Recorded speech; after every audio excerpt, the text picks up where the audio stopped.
you, Fanal. Mhm. And as you know, I mean, this is a fantastic conversation because it really talks about how do we move from electing people to office to supporting them and making sure that we actually get the legislation passed on issues that they ran on.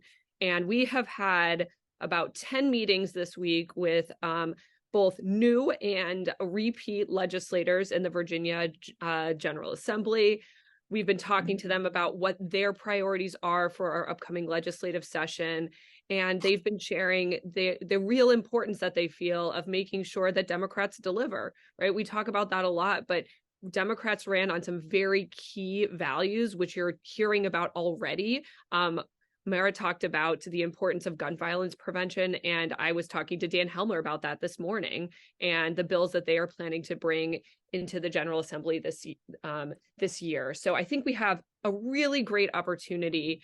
And for those of you who have not gotten involved in legislation yet, I want to say you still have a chance to do so. We have some really great working groups that are part of our coalition. And if you have a particular issue area that you're interested in, please contact the person who leads that working group. I'm going to put their information in the chat.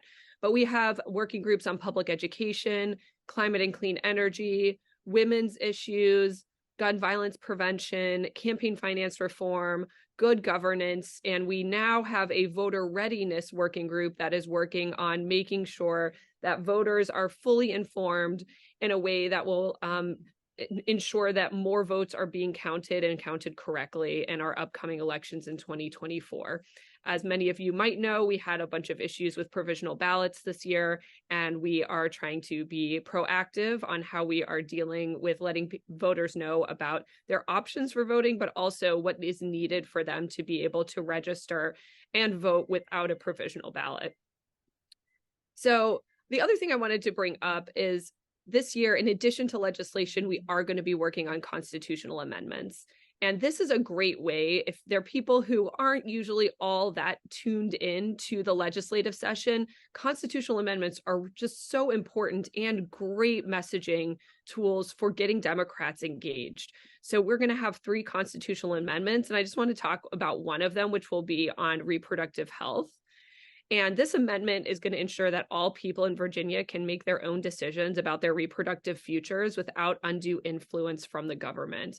And it's just, we all know that Democrats were running on this issue this year, and we are so excited about the opportunity in Virginia to start moving forward on a constitutional amendment. For those of you who don't know the process, it's a 3-stage process in Virginia. First, you have to pass the constitutional amendment 1 year with a Senate and House who agree to it. Then you have to have an election for new folks into the House, and then you have to pass it the next year with new House members and Senate members, and then it goes to the voters to vote.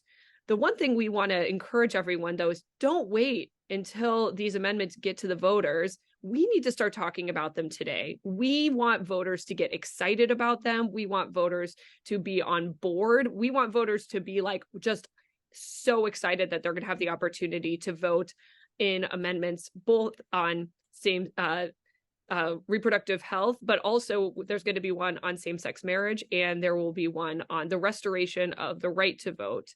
And so these are all just really important things we want to codify in Virginia law so that they are not things that can be taken away and rights that could be chipped away at over time. So very excited about those opportunities. And I just want to end with, we have some upcoming meetings.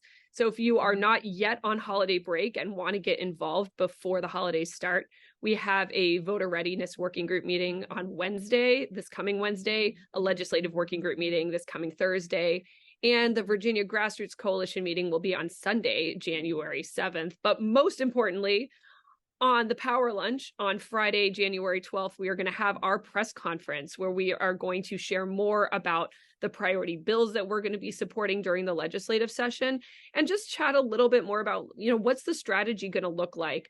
Again, I think the Democrats are spending a lot of time really thinking critically about how they want to use this session, how they want to push through some really important legislation, but also recognizing it's still a divided government. We do have a Republican governor. So there are going to be a number of things that we pass that will likely get vetoed. But we want voters to know that Democrats are representing their interests and are pushing for the issues that they care about and the reasons that they went to vote in the first place. So we're excited. I'm going to put all those links in the chat. So if you want to get involved, please do.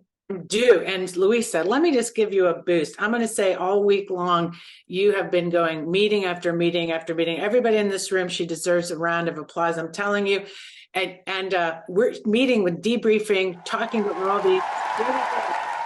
I mean it. In every face we open up, there's Luisa. And it's really important because all this work around elections have to mean we really get policy. And today with the policy and politics, how important.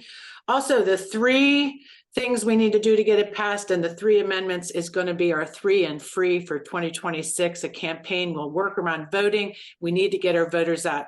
So Luisa, thank you.